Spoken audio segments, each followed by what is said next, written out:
はい3人大人3名様、チケットの種類は入園券かパスポート。はいでは1万円お預かりいたします。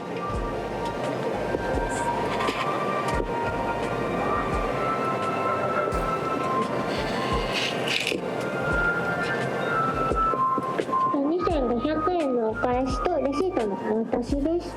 チケットご用意いたします。yung passport kasi kahit kukusin na yung anak ko kahit senior high na siya auto na pang ano na pang adult na yung price tapos pwede kang kumuha ng passport so ng passport na nanigaru ha? Nori mo no? Kung kukuha ka nung merong rides, sang 1,500 yen. Pero kung amusement lang siya, ang entrance is 2,500 yen. 2枚になったじゃあはいどうぞいってらっしゃい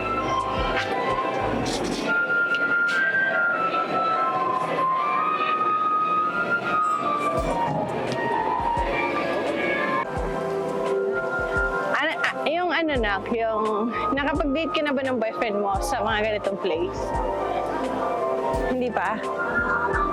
Hindi pa?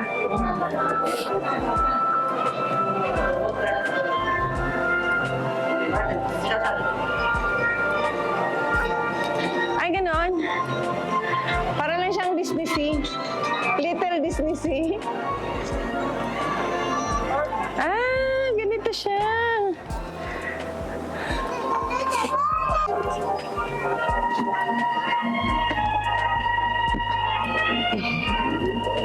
Alam mo ba na ganyan ka din ng baby? May Laguna barbecue pala dun, oh.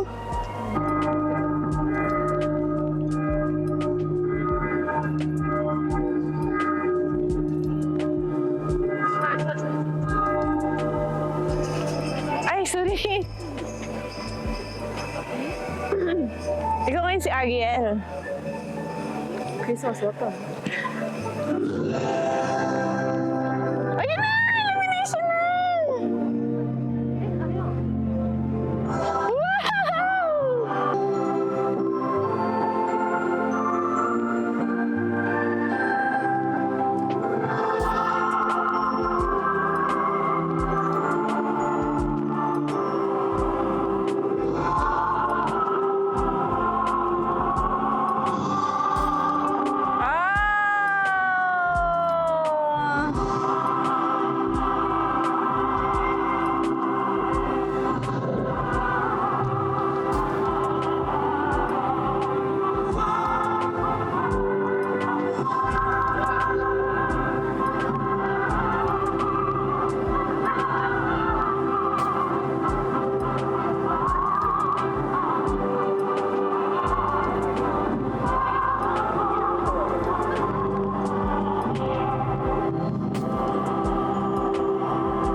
Disney Sea みたいね。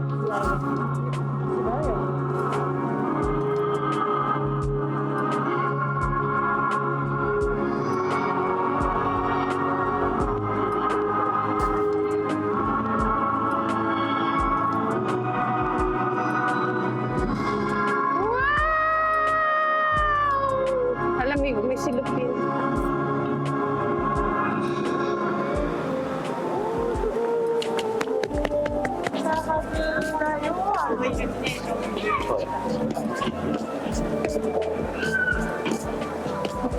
Parang ang saya lang kasi hindi natin ito nagawa ng baby ka na. Ikaw ay ng baby ng bulag ni mama. Baby, baby.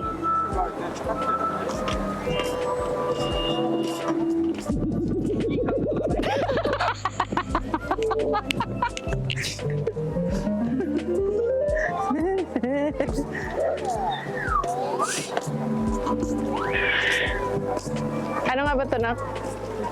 Finding Nemo. Finding Nemo でしょこれ。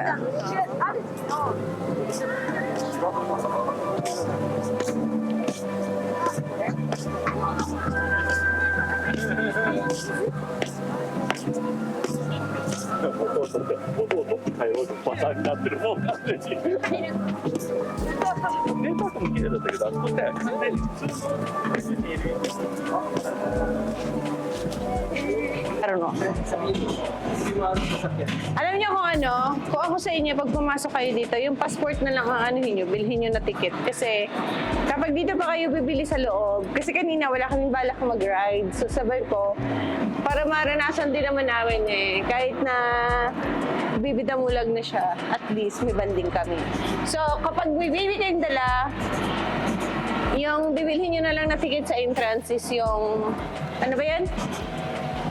Yung tagsang sa yung hapyakin.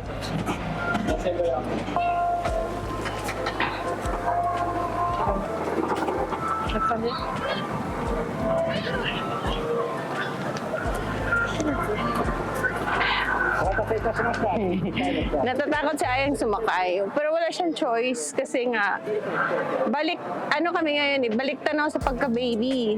Oh. Diba? Tingnan nyo kami ngayon. Gusto ko nga sumakay din no, yung hulog-hulog piso. sabi na anak ko, itong nanay ko kakaya ko. Ayan, doon kami sasakay, oh, yung ikot-ikot na yan, at saka doon, oh.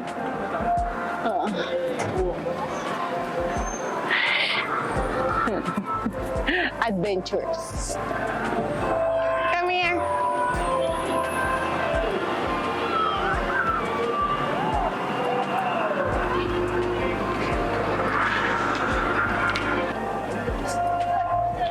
Ito na ito dami.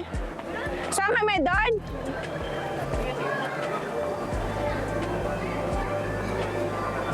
Koko di. Ah, dito ka! Sa tabi ko! Diyan dito ako.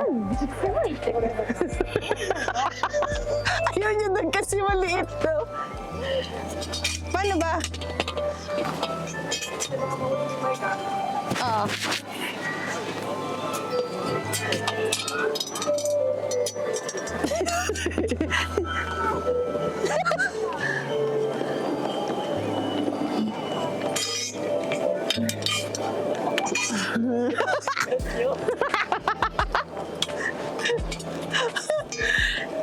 Dito pala sa kabila, pang baby. Kaya sabi niya, hindi ako magkasya dyan. Kaya dapat ganito yung upo namin. Oo, pambata eh. Damulag na kami.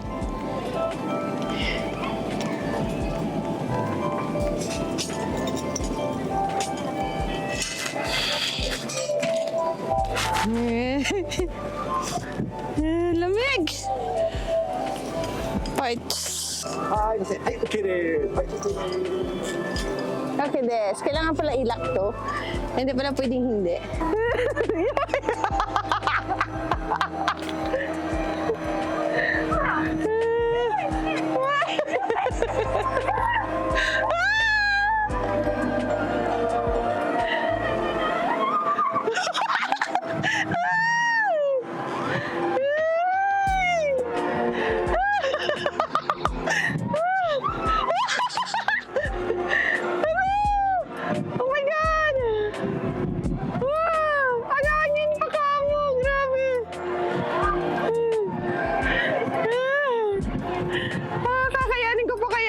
Iyan.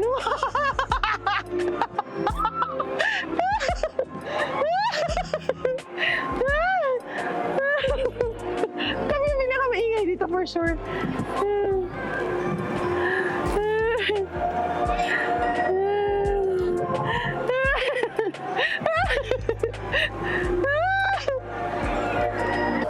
Ano na lang kaya kapag nag-ano na ako, nag-skydiving, ganun pala yung pakiramdam.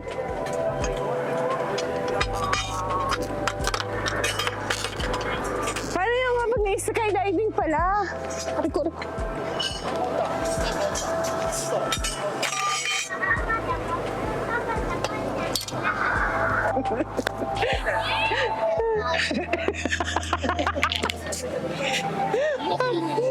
Ano yan kasi ano, ano, tawag nito, yung pag-ikot okay lang, pero yung bigla kang ganunin. Eh, syempre first time, kaya ito nagsisigaw dito si Aya eh. Ang sarap ng pakiramdam. Ang sarap pa naman yung bata. Naku.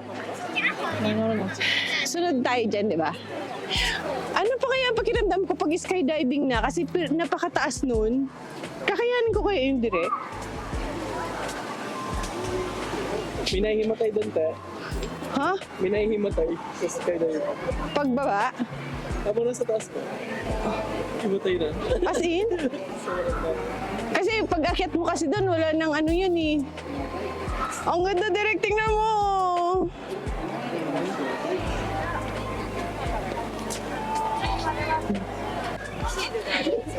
Kawaii deしょ。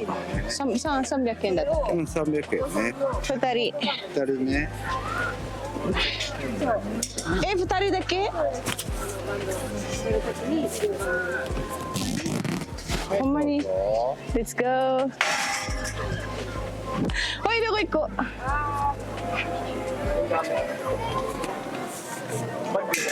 Oh, dyan. Mama, iyo.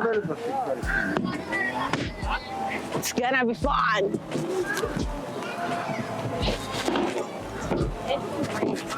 Doko? Doko? Kochi? Doon daw siya, dito ako.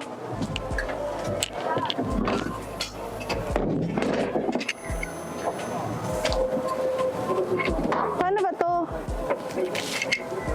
Eh, do you picture no kore? Aya. Ha? Oh. Uy. Ang batan dun sa kabila. Ayaw niya akong katabi kasi maingay ako.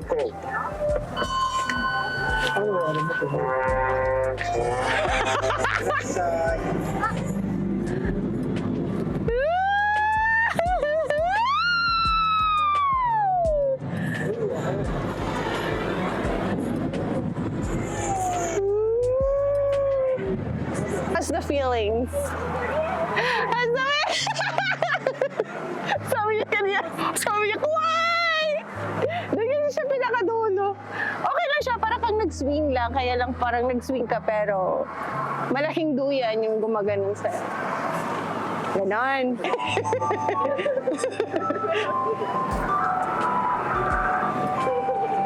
Ang saya kaya, akala niyo.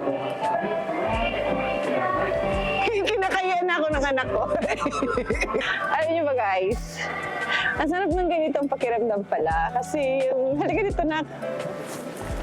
Yung kabataan ko, hindi ko naman naranasan yung ganito eh. Oh, di ba? Yan na naman, nagdrama na naman ako. Huwag niyo isiping drama yan. Ibig sabihin, sinishare ko to kasi walang imposible. Sa totoo lang talaga. Walang imposible sa buhay kung gugustuhin mo talaga na walang madali. Wala talagang madali sa buhay, lalo na sa Pilipinas. Ang hirap talaga kasi ng trabaho doon. Kumbaga, sino bang nag-akala no na yung sinasakyan ko dati yung alam mo yung kalabaw? Kalusa ba tawag nun? Yung hinihira ng kalabaw tapos kinakargahan ng mga Hindi! Sa bukid, may nakarelate dyan. Yun lang naman yung sasakyan doon eh. Tapos lakad ka lang. Wala, hindi ko naranasan yung mga ganito talaga. Pero alam nyo, nung nagkaanak ako, lahat talaga pinaranas ko talaga sa kanya. Lahat yun. Wala kung yung panahon na yun, kung alam ko na lang mag-vlog, nag-vlog na ako eh. Kaya lang wala eh. Parang saya lang kasi sa panaginip ko, sa totoo lang yung mga nararanasan ko ngayon, malayong malayo. Malayong malayo talaga. Hindi ko naman masabi na super successful ako or what. Pero alam niyo kung anong maipagmalaki ko. Doon sa experience, doon sa hirap na pinagdaanan ko, mula 9 years old ako, yung punong-puno ako ngayon ng knowledge. Punong-puno ako ng, hindi ako mayaman sa financial siguro. Hindi rin ako mahirap na walang-wala din. Hindi naman sa ganun. Pero alam niyo kung anong mayaman meron ako, experience. Na yun yung lagi kong sinishare, na gusto kong i-share, na talagang walang madali. Dadaan ka talaga sa butas ng karayom sa lahat ng bagay. Pero kung yung goal mo is mapabuti yung buhay mo at maibigay, at saka yung goal mo yung kaligayahan ng anak mo palagi, wala talagang imposible. Kasi lahat ng hirap kakayanin mo talaga. Dati nga kahit bike, nangihiram lang ako ng bike para lang matuto ako. Ano pa yun? Minura-mura pa ako ng may-ari kung tutusin. Hiniram ko yun Ngayon, pwede na akong bumili ng kahit ilang bike. Kumbaga ganun ka mahiwaga ang buhay. Kaya huwag kang mawala ng pag-asa. Nandun pa rin sa akin ngayon hanggang ngayon, mapaghihinaan pa rin ako ng loob. Andun pa rin talaga yun. Hindi pa rin talaga yun mawawala. Pero sabi ko nga, so, kahit na, yung minsan kasi yung, alam nyo, yung trials, yung mga balakid sa buhay, akala natin kinakawawa tayo ng panahon. Hindi pala. Pinapatibay ka pala. Totoo yun. Naniniwala talaga ako. Ngayon, masabi kong naniniwala na ako kasi sa 43 years ko pa naman na andito sa mundo. Imagine, 20 years, andito ako sa Japan. 20 years na ako dito. Parang kailan lang. May anak ako ngayon, mag 19 years old na. Yun nga, single mom nga lang ako. Pero, hindi ko ikakahiya yun. At saka, hindi rin dahil single mom ka, wala ka ng pag-asa. Dahil single mom ka, matatakot ka ng mangarap. Hindi. Maraming chance, maraming pag-asa kasi kapag single mom ka nga parang feeling ko pag once ginagawa mo yung mga bagay na alam mong tama para sa anak mo, yung blessing parang dumarating na lang. Kaya sabi ko, since nung nagiging single mom ako, alam nyo guys, ito ngayon ko lang to sabihin, hindi madali. Hindi talaga madali kasi alam nyo bang, share ko lang hindi ibig sabihin nandito ako sa Japan, madali na yung buhay. Nung namatay kasi asawa ko, syempre may naiwan siya sa akin. Pero dumating kasi din sa punto na miss na hindi ko ba na-manage lahat yung mga bagay na yun. Alam niyo ba dumating sa punto na naputulan ako ng ilaw?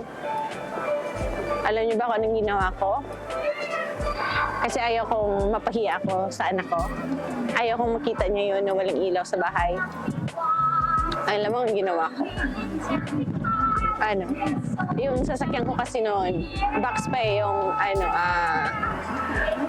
yung 8-seaters. Pa lang, may araw pa lang, kagaling niya ng school. Galing siya ng school, sinundo ko siya. Tapos, ang ginawa ko, kasi kapag walang kuryente, wala ring gas, di ba? Hindi kasi mag-ano yun. So, malamig ang tubig. Ang ginawa ko, bago ko siya sunduin, kinuha ko na yung damit sa bahay. Tapos sabi ko na, mag-driving tayo. Tapos, pinaligo ko siya yung may bayaran kasi dito para makaligo ka.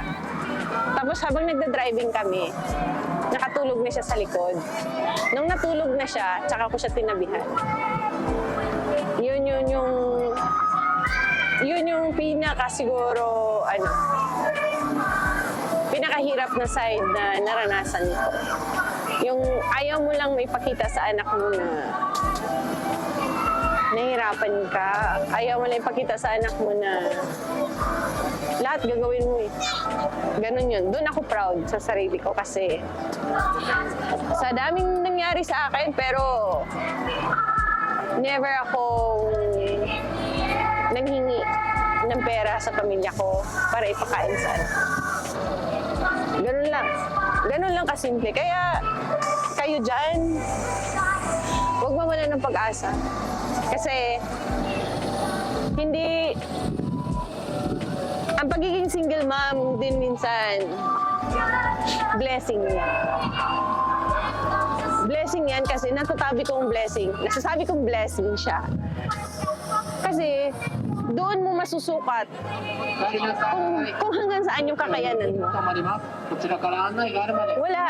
Unlimited pala yung kakayahan natin. Nasa sa atin lang pala kung paano